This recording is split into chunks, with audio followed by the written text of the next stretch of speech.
Welcome to another episode of Slow Love Unravelled.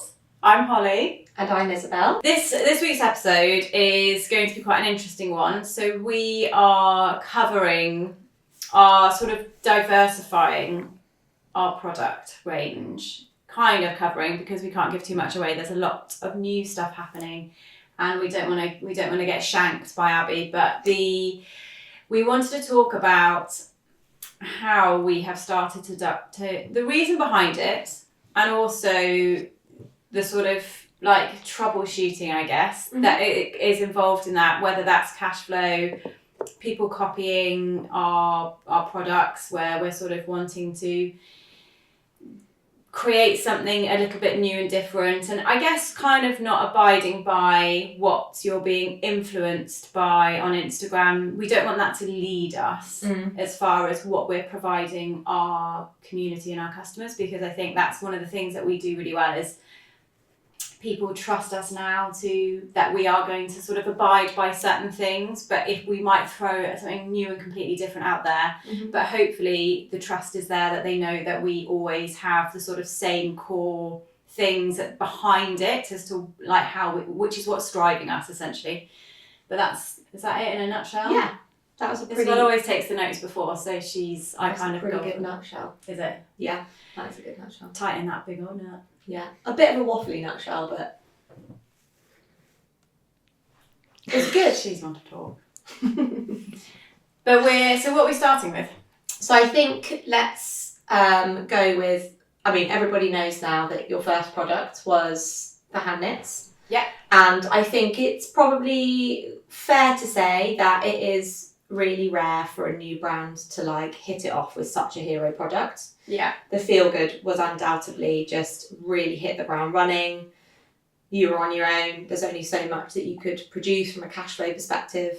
You and Peter had only just started working with each other, so there was very much that kind of new relationship, learning how each other works. And also the actual concept of the hand knit. We say this all the time, but there's another brand actually. I'm not going to name and shame them because I think their designs and their like what their brand is so fucking cool. So this is not in any way a diss. So I'm not going to mention them, but they promote some of their pieces as hand knits, and actually they went to our supplier to maybe work with them, and their stuff isn't actually hand knitted. So this is where the hand knit concept gets really muddied. So their stuff is actually done on a machine. So the panels are done on machine, and then the trims are done by hand around it, and then they're like embroidered over. So they aren't technically hand knitted. Whereas the Feel Good, my point that I'm getting to, is that so when we started and now even is they take so long, don't they? Yeah. And it's not like a simple process where the ladies have sort of a warehouse of yarn at their disposal. That all of that takes organising to get to them. Then they need to let us know how many they can do within that. So it's not just that was that one product that it took off so well. It's like the time management to get that product out there is just insane. It takes so long. I think you just actually made a really good point about the yarn, and I think that it's something that Slow Love have always done and will continue to do. Is waste is such a big part, or no waste is such a huge part of the brand that we have to forecast. We've got to the point now where we are forecasting, so we are knowing how I'm committing much earlier to what we're going to knit. Then the yarn is ordered to fulfill what we've ordered, so we're not, and then dyed to order.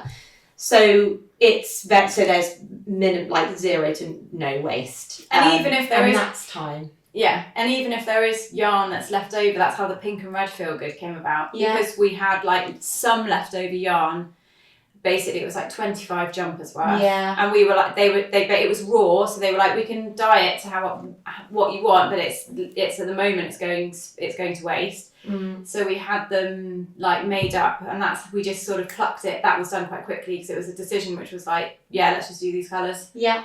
And that's how we did and those. The Tutti Frutti actually, that was all made with yarn that had already been dyed, so that it's called liability yarn, so stuff that's left over but it's already dyed, and then that's how the Tutti Frutti jumper was born. Something for autumn winter where we're using up yarn from a jumper that we brought out a couple of years ago, And We're we're all using very up excited. all that's left. So it's like there might be like 8 jumpers made in a pink or 7 made in a yellow, and it's so exciting. We can't wait. Yeah, that is going to be. And I actually think that's going to be like the most limited edition range that we'll ever do, because it is really utilising just the final bits. And I mean, we could have more yarn dyed, but then we don't want to. No. That's the whole concept of this thing, is it's so limited. Holly wants one in every colour, which is really unlike you actually. You're very good at being like, I love this, I would wear it, but it's not for me, it's for my customer kind of thing. But she's like, oh God, I know. this is like the one I love so much. I love the design so much. Every time we talk about autumn winter, I actually forget about that jumper. Yeah. It's the first one that my daughter has tried on and actually been like, please, can I have this? I was like, you can have one eventually, but you can't have this one because it's the only one we have. But I can't wait, And then the fact that they're in these limited edition colours. Yeah, it's going to be great. It's going to be great, sorry. That's okay. So I think we started off with a big bang. It was a hero product, but it was a product that the time, you can't then basically get really good traction on just continually selling for 2 reasons. 1, the time it takes to make them, and 2, at that point, cash flow was like the ultimate hindrance, because Holly was on her own, really young, and it was just constantly feeding that money back into the business, but there was these time lags. So an obvious next step for a product was something that was machine knitted, not hand knitted. And it was also a much smaller product in size. So it was actually the Slow Love tank. Yeah, and this one they were released at the same time. Yeah, sorry, and the old school yellow tank. Yeah. So they are done on a machine. There is an intarsia knit, so there is an element of hand finishing. So all of them, it's all hand tied off. Try not to flash my boobs. Watch our podcast, see Holly's boobs. So it's all hand tied off inside, but obviously the time that takes is far less than a fully hand knitted jumper. So what that allowed, Holly and Grace, as from a design perspective at that point, incorporated the feel good face, or part of the feel good face, into the design. So there was that obvious kind of move on, and then you used your logo on the other design. So they were just really considered follow-ons. They were still what Slow Love had started with the motif, but they were ultimately, although a new design, that they were recognised by this point, weren't they? Yeah. So it was quite sort of I mean, when I think about it, having our logo on a tank as a second product, it was quite kind of... That was quite ballsy. It was kind of ballsy, because people were Look at me! No one knew who we were. And you weren't working, you're going to need to fix your hair. Lloyd Christmas has come back out. I can't hair flick anymore with a bowl cut.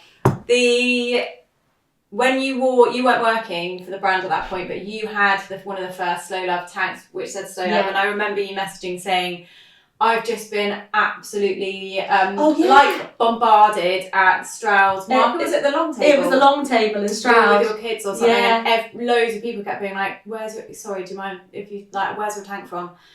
And I was like, this is so cool that people love it. I mean, that is also part of the reason why, and we've talked about this before in other podcasts, but why I really invested in working with Emily, who's the graphic designer who came up with our logo, and actually she's doing our t-shirt designs as well.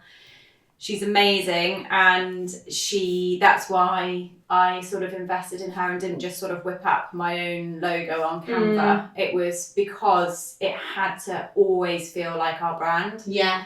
I think just the name as well, like the look and like the slight naughtiness of the name, it's all very much a thing. Yeah, I actually did choose the Slow Love tank over the old school initially, because I just loved it. It was great. So that was like it was a good follow on, and then you're in a situation where you could if you sold out the hand knits, you could bridge a gap with something that was much quicker to make, but still very much had that considered message that Slow Love has had from the get-go, which is great shapes, great motifs, 100% pure yarns. Yeah. And then that was really like chicken and egg with those, wasn't it, for a while? Yeah. Before. And we, at that point, we were making just moving on from that, we were doing the octopus and the wild love jumpers. That winter, yeah. They were in production, so we designed those. We had, again, it was a completely different shape. Yeah. I mean, it was oversized and boxy, so it's sort of like, it tipped when I say about our sort of, oh, Abby's already yawning. That's the first one. Actually, we should start doing a yawn tally. Yeah. I'll be like, this is when we know we're going off on a tangent. I'm actually going to do that. So the shape, when we talk about going back to our core brand values, although it's a new shape, it was a new design, it was a written logo, which some people don't like, and I do understand that, but it was blown up and it was like abstract. It just was so cool. When I first went into town wearing the Jungle Love colourway, I had people like stopping me in the street to ask where I got my jumper from. So I was like, again, nailed it. It was amazing. I know. Again, I'm so good. But for the design, so that was the design aspect. But we were using, it was our first wool product, but it was 100% wool. So first wool product, oversized shape. I knew it would easily look good on like any of our customers. So it was like those things were all still there, but it was just a different shape, different design. And again, they were quicker to make because they were done on machine, completely done on machine. But so we still had to secure the yarn, but that was quite a good. That was an interesting one. I think though, if you have a look at those first 3 products, like that, you did such a good job at creating 3 very different products, but they all had the same like heart to them. Do you know what I mean? That sounds so lame, but like they would appeal to the same customer because they just had that same. It's the consideration with the shape, the pure yarn, which we will never ever bend on. Yeah. Apart from there is actually one thing at Christmas where it's the only product we've ever got which has got a little, like 3% Lurex because it's sparkly. Abby is giving. You can't see her, but you might be able to feel the shift in like the force in this room because Abby's eyes are burning into Holly right now. So that like those things, and then the shape of the tank, which was really hard. We did a post on it this week. Was really hard to do because tanks, unlike the jumpers, are not as forgiving just because they're not as oversized. And you know, lots of people don't like showing the top of their arms, but we wanted to be able to offer something that everybody could sort of like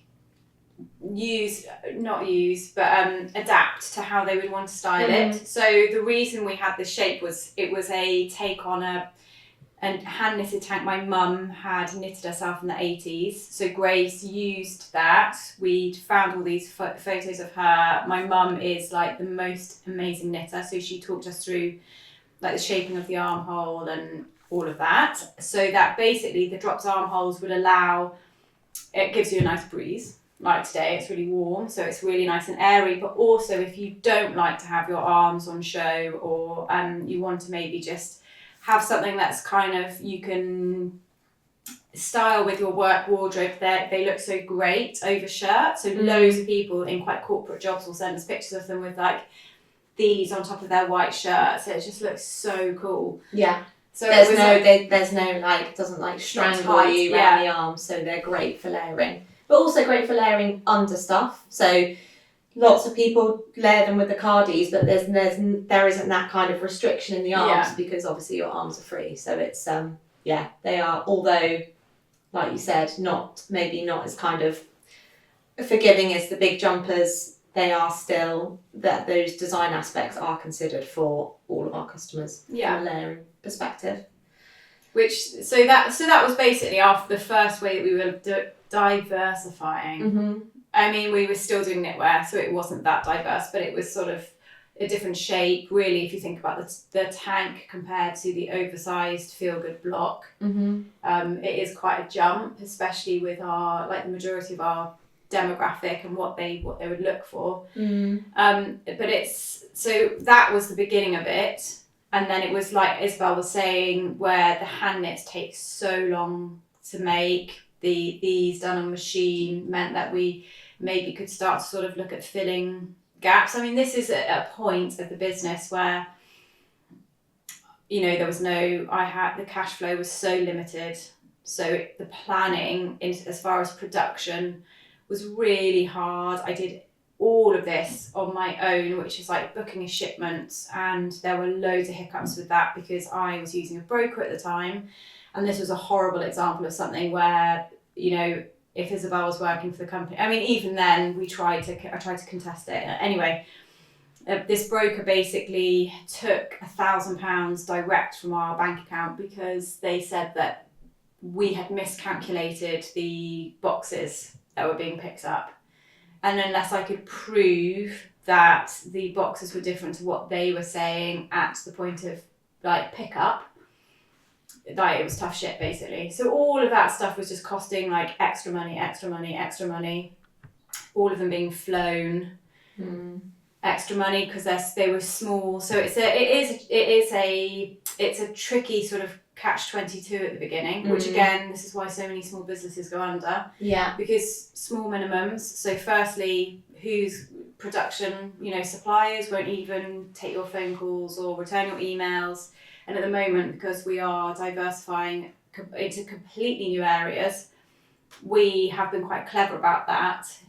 But as far as if it was just us, without any sort of history behind the brand, no one would ever take our phone call. No one would talk to us with the minimums we wanted to work with, really low minimums. And then the cost of actually shipping, when you are flying over small amounts, it costs a fortune. Yeah. So all of that, which is really silly, but it's not silly. But as we've got bigger, the bigger amounts that we're having shipped over, and the organisation and the working with different people, it means that those costs are coming down so significantly. Yeah. So we did the hand knit, machine knit kind of chicken and egg thing for a while. Yeah. And then I suppose I don't think it was actually marketed as a collection, but then the first really different thing you did was the staple stuff, because it was plain, which was really unlike Slow Love. But we started seeing that once people had got their Feel Good and they might have got a tank or one of the wool jumpers, it was then you've got your big motif, but actually having something which is plain but incredibly well made, like all the other pieces that we were doing. People then started to look for that. It was like, I've got this amazing piece of knitwear. I don't want to buy my knitwear from Zara anymore. I want the quality, but I can't always wear the navy or ecru Feel Good, for example. So that gap was then filled with the staple range. And I actually remember Holly's family saying, don't do it, it's so against everything you're doing. But true to the pre-loved edit days, though, that gap in the market for smart, well-made but plain knitwear was very much still there. And then that was the jumper first, and then the cardigan, and then the tank, or was it? We did the high neck jumper, the cardigan, and the tank. Yeah, so we did that shoot. The crew later. And it was, and if you think about it in the summer, it's the sort of styling. So people might want to wear a summer dress. So the cardigan was a good layering piece for that. And the staple tanks are actually really nice to layer over summer dresses. Yeah. Those the monkey dresses, and all of that sort of. It was literally the staples that would fit in with people's everyday wardrobe. Yeah. Whereas the sort of Feel Good will be a standout piece that you obviously can style with anything on the bottom, but we needed things that would fit in with the summer wardrobe. But before we did our first spring summer collection, which I know you're about to talk about, that was a massive mistake that I'd made, where I hadn't planned ahead quick enough, and we didn't have any tanks. We'd sold out of all our tanks. We didn't have any staple tanks, we didn't have any old school tanks, and then we had an early heat wave, and we basically had nothing to offer our customers, and it was awful. We had like a week with barely any sales, and I shit myself and literally made a note where I was like, never again are we not going to have tanks by this point in the year. Yeah. So I think as we've grown, I was actually going to talk about this slightly later on, but as we've grown, like the planning of everything has had to be pulled forward by quite literally months. So at the time when I started, Holly and Grace were kind of designing on top of the season, and now we're at a stage where we are always working on 3 seasons. So one will be in production, one will be designed, and then the concept of the other one is kind of in the back of. And even then, heads. that's still quite late traditionally for the fashion industry, because we don't wholesale. If we were wholesaling, we would need to be showing people like our spring summer for next year, like now. We need to have them here, everything, to be able to offer that so people could put their orders in. So it's still late, but that is the great, and this is where when we chat to Kindred of Ireland, they're great because they're like, well, it's our brand, we do it the way that we want to. And there is an element of that, but more so for us to just, so everybody doesn't end up sort of panicking because everything, late. And the organisation of that planning means we can organise to get stuff on a ship and all of that kind of, everybody's a lot happier, and it does save a lot of money. So it got to the point where, so at this point we had done the feel goods and actually a few more colours, the wool, and then the staple range, and that was all very much in full swing. Added more colours into the staple range, and we were kind of doing like small collections of colours. So the first one was 3 very muted, very easily slips into people's wardrobes. Neutrals. Very neutral. Second was really bold, 3 really bold colours, the blue, the cobalt blue, the orange and the green.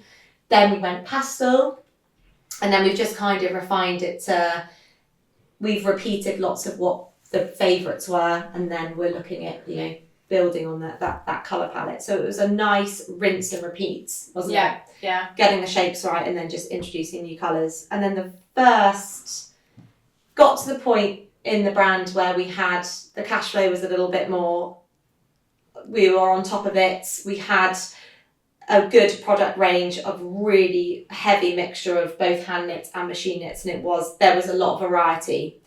And then we were able to design the first proper cohesive collection, which was the Sports Luxe range. Actually, Isabel's got one of those on. That was one of these. And that was then after you had trialled Palm Springs with the alien jumper. This was like an entire collection, and you had really, again, thought about the location for that collection, but it wasn't just kind of around one piece. So that was really the start of then doing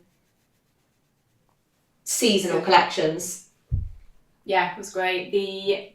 I knew when we started to look at it, it just was a really easy, not easy concept. Obviously, it took Grace a long time, and there was a lot of back and forth, but it was there was a very clear idea as to what we wanted to do as a concept. I was quite out there because my concern was more, would our customers like this, or is it a bit too sort of street styly for our customer? But again, as we've been saying, we still had the bare bones of what our customer loves, which was the yarn. So for example, the team player that Isabel's wearing was our first very fine gauge. So it's 100% cotton, but it's a really fine, from where you're watching, probably looks like it's a sweater, but it's not. It's a knitted, very fine gauge knitted cardigan, but looks like a sort of baseball jersey. Like, it's just so cool. So we did that collection, and it was so well received. And then we went to this amazing chateau in the south of France, and I wanted the sort of feel was to be that sort of dusty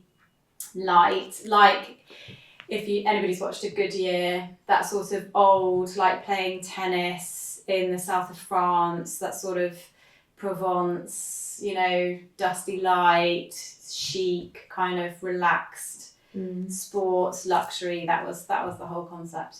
Yeah. And we knew, like, from start to end how I wanted that to feel. Yeah. But as a collection, it was quite clipped. It was about 6 pieces, I think. And they were all really bold. Yeah. They were all like 6 really bold designs, all very different.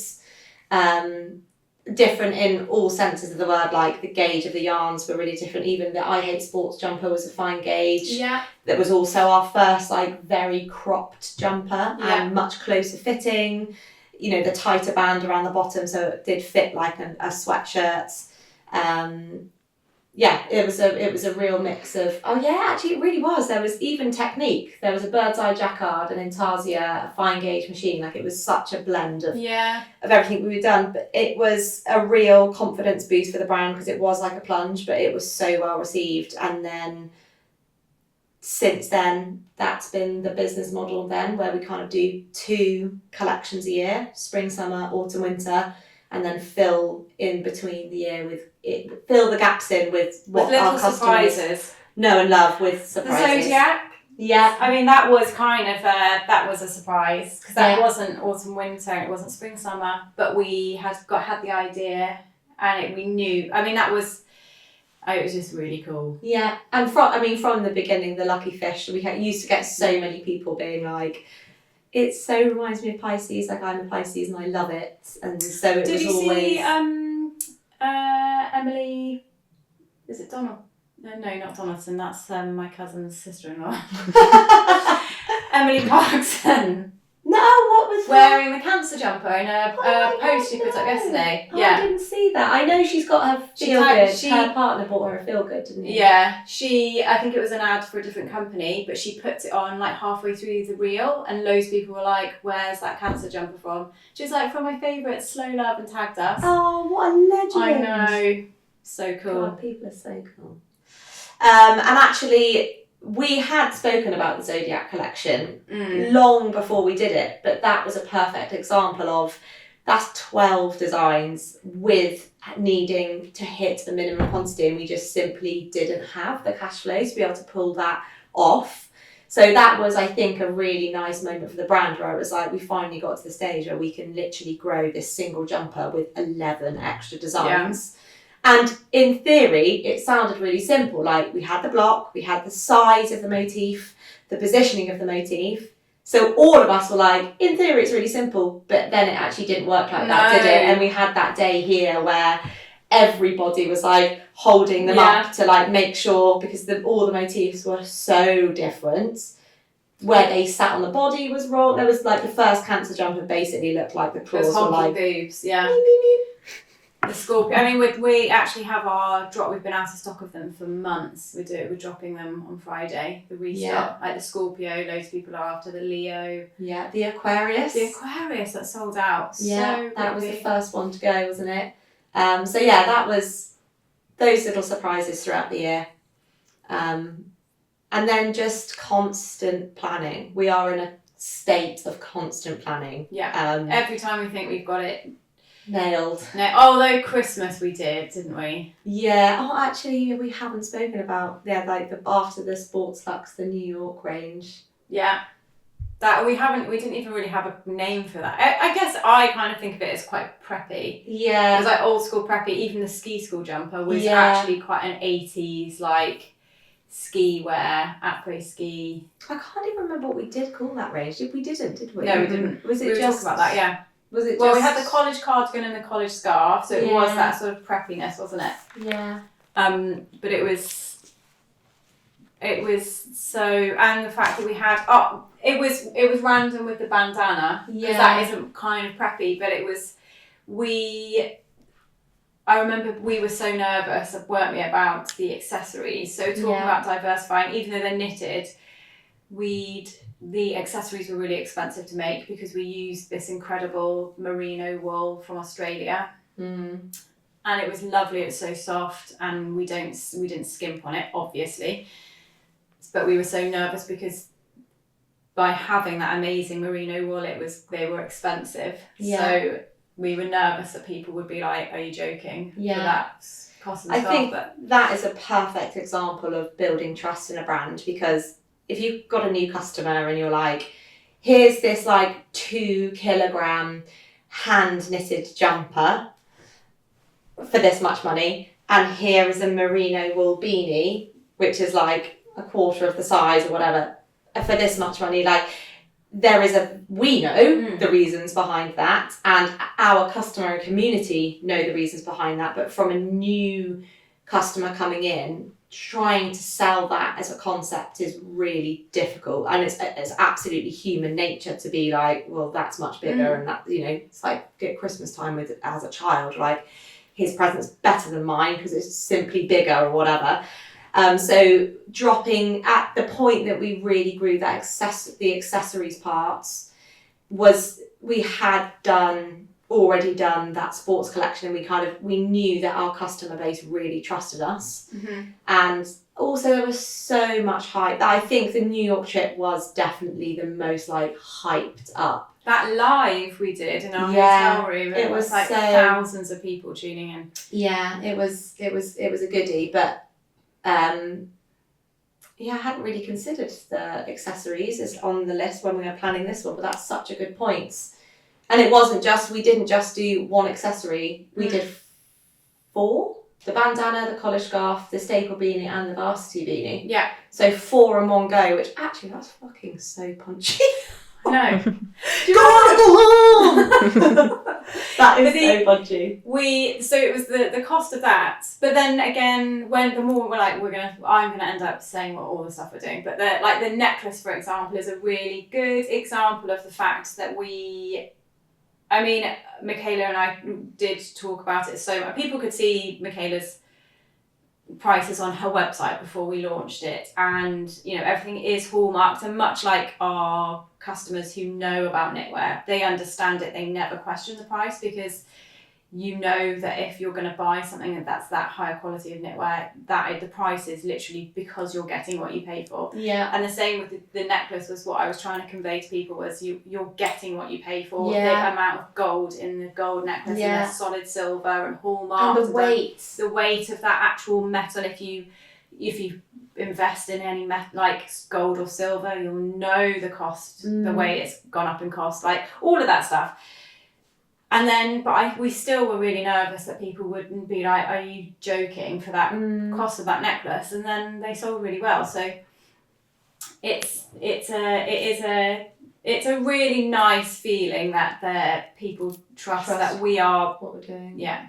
But I think that's just I think if you're growing a brand, just making sure that you have that really consistent message with everything you do, and actually you can really diversify your products, but if there has to be that creating confusion halfway through, that's not good. Being like, how have you gone from that to that? It's but having that core message. I think there's an element of obvious. these sometimes when people get caught up. So we were talking about the influencers, like not being influenced by Instagram and following trends. Like there's always an element where you get inspired by trends. So that we've covered this loads, haven't we, on some of the podcasts, but it's leading yourself forward. Like the George, so we all loved the Grace Beverley and George Heaton from Represent's most recent podcast. I loved that earlier on as well. But he talks a lot about the fact that they are Represent lead within sportswear, and that they are, top of their game with everything, which they obviously are, because they're everywhere and everything sells out all the time. They've been really clever with their like collabs. They do like music collabs and stuff. So with Oasis, who else? Motley Crue, it was something like that. And then they did one with this like really famous bar in LA that like loads of bands, like I think it's where River Phoenix like OD'd at or something. I can't remember what the name is, but it's like they associate themselves with like really cool places and names and brands. And they are leading, but they do like their own version of a Birkenstock, and it's like, you're fucking cool, but make no mistake that is a Birkenstock. That's not your original shoe design. Yeah. but on the whole, like their t-shirt designs, because they're not George, not the one who was interviewed, his brother who does all the design work is a graphic designer, so he does the t-shirt designs, and they are really cool. And I think there's this element where they talk about leading the way, and they have completely diversified now, but they do it with a purpose. So it's like they do jeans to go with there, and going into sportswear, because their whole brand, like ethos and the sort of concept behind it is about lifestyle, nice cars, which obviously is not part of our brand, but it works for them. Nice cars, going out to nice places, and then fitness, which is their whole like lifeblood of behind their brand. And so now they have a fitness brand that does really well. So I think it's that sort of covering that, but where we are slowly looking to diversify. Make no mistake, when we say that so t-shirts was also one. We had a nightmare with it. We have gone back to the drawing board. But we have gone back to the drawing board, and we have come out with, we haven't got just one new design. We've got how many? 3 new. 3 new designs. So it's we're all so excited about these. Yeah. But there is that element of we're also slightly scarred, so it's like yeah, PTSD with our t-shirts, which we made a joke about to the new supplier, and she basically was like, calm down. Yeah, you just need to forget about that. She actually did understand. She was kind of crossed over with us with that, so she gets why we were so nervous about it, but she's absolutely amazing. And yeah, the new t-shirts are special as. So the new t-shirts, which are so banging, we've kind of diverse, because they were well received.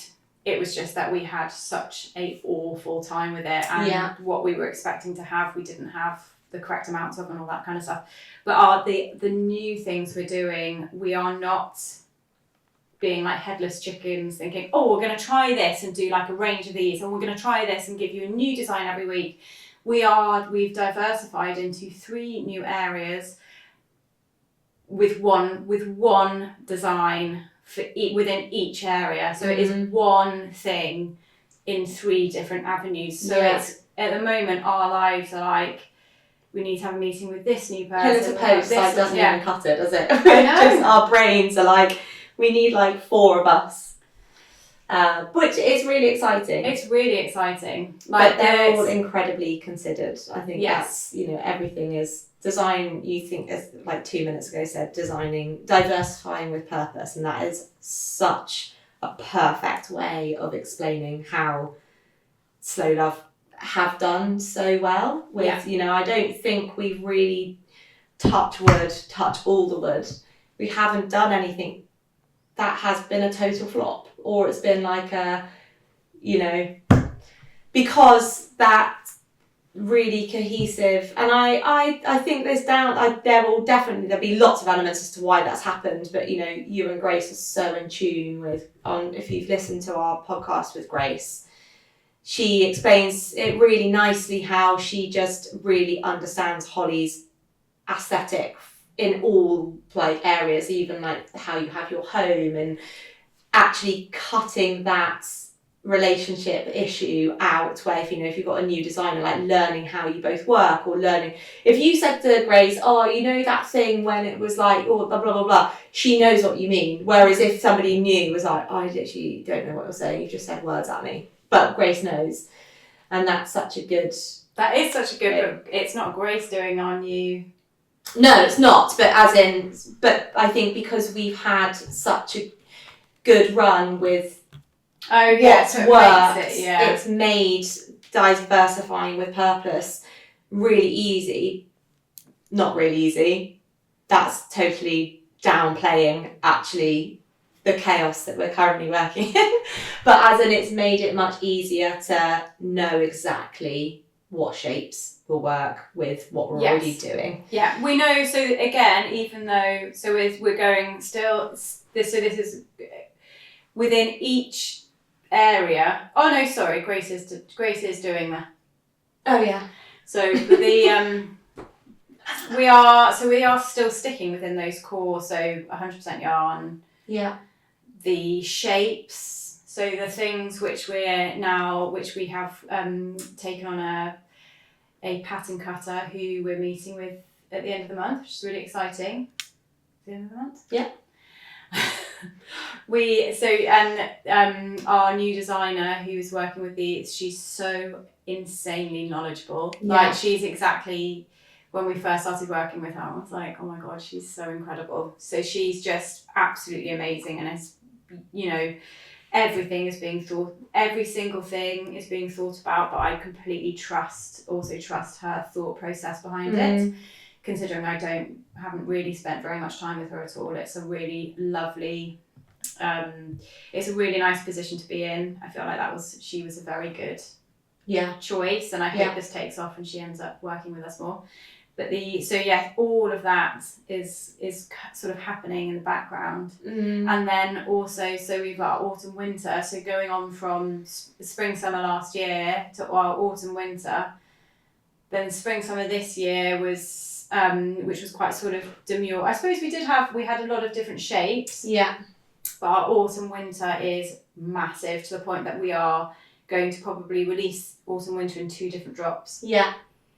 And if you take autumn winter this year to autumn winter last year, the jump is pretty big, isn't it? Yeah. But we've been able to, because there has been so much thought that's gone behind each of the drops and the collections, and like spring summer this year was that was like the biggest risk, from like, as in we knew the shapes were amazing, but it was very, as you said, very chic, very demure, very plain, and it's worked. So autumn winter is a real hybrid of old school Slow Love and some.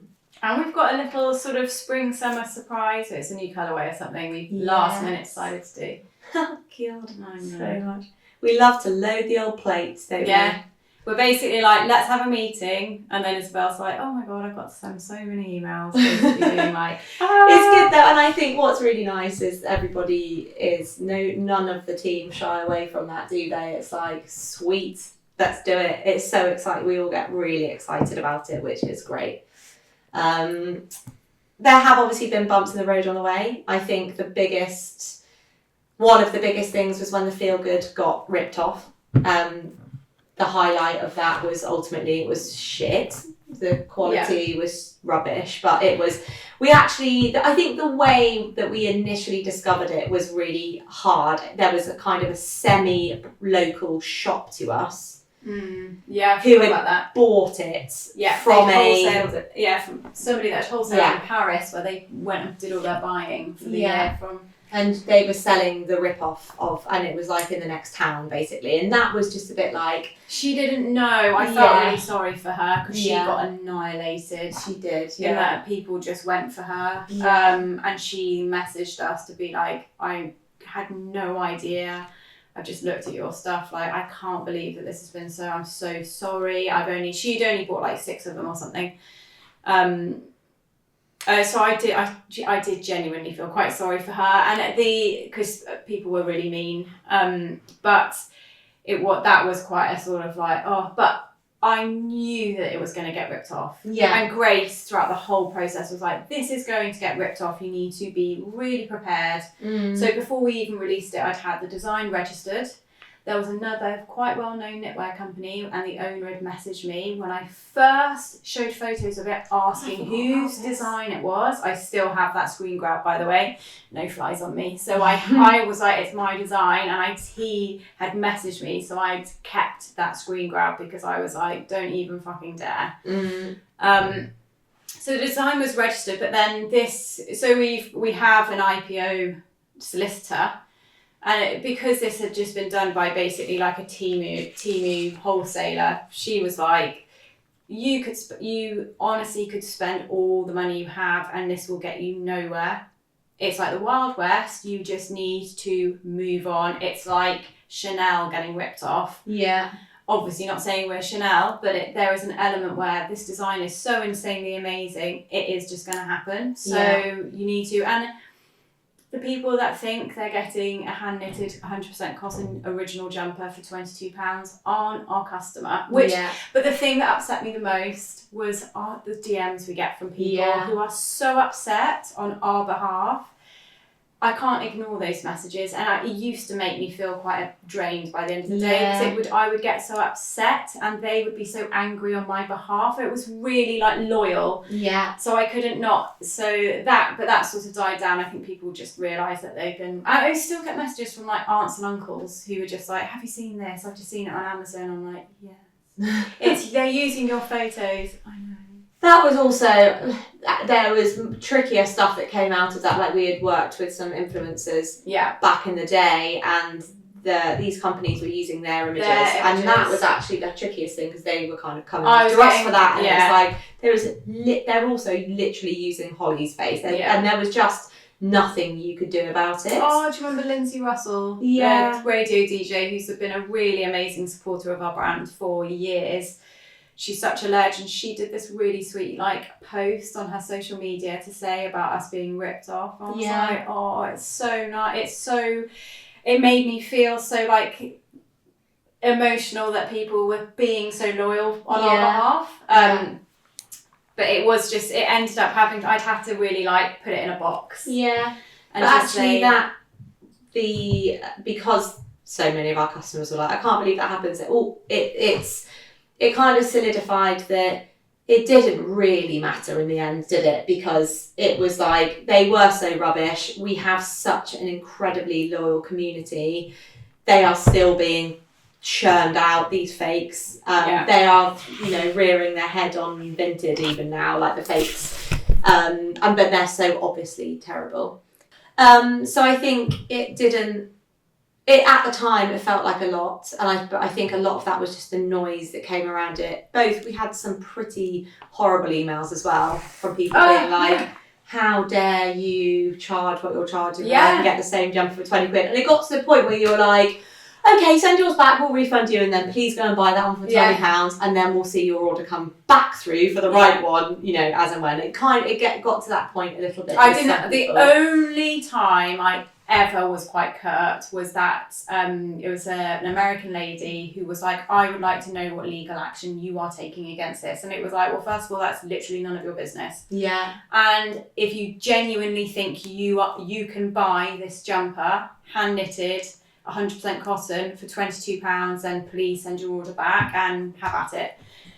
She didn't reply back, but that was the only time, because it was like, oh, you just got too much time on your hands. But it was a lot, but it has been kind of a good learning experience, hasn't it? Because now we don't get, that ridiculous jumper last night that you sent a picture of, like we don't get riled by that. And actually, we are the original, like, Hillary Clinton would have only got her jumper from us. We haven't, nowhere else has had, the Navy feel goods. Like we hold those cards. And I think the creativity behind it and doing something that's different, that everybody wants, I would much prefer that we are the leaders and not the followers, because that's just a boring place to be, isn't it? And it's not, you're never going to be that standout brand if you are copying what other people do. And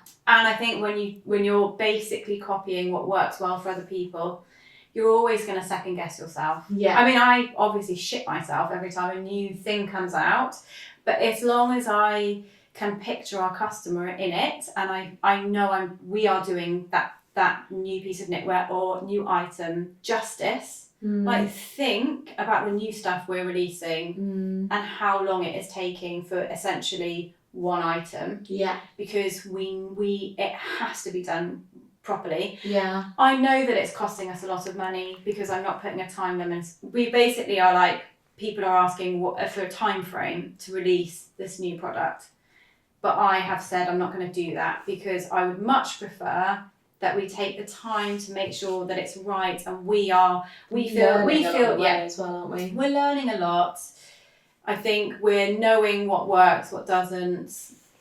We can tweak it as we go. And I think then people will know, like, I want that product to go out there and us to feel like there's nothing better. Couldn't have There's done that nothing any better better. than this. Yeah. And also reinventing that wheel every time is hard. And actually, do you know what I mean? If you were like, fuck it, let's just whack that out there, not consider X, Y, and Z, and then it doesn't sell, and then what do you do with that product? Like, other than put it in a sale. Also, imagine just... the feeling. So, for example, one of the new pieces that we've got, imagine if everybody was like, oh, I've seen those before on so-and-so, or I've seen that shape before on so-and-so. You'd be like, oh. Yeah. Do you know what I mean? Like, how do you justify that? Like, oh my God, I nearly said what it was then.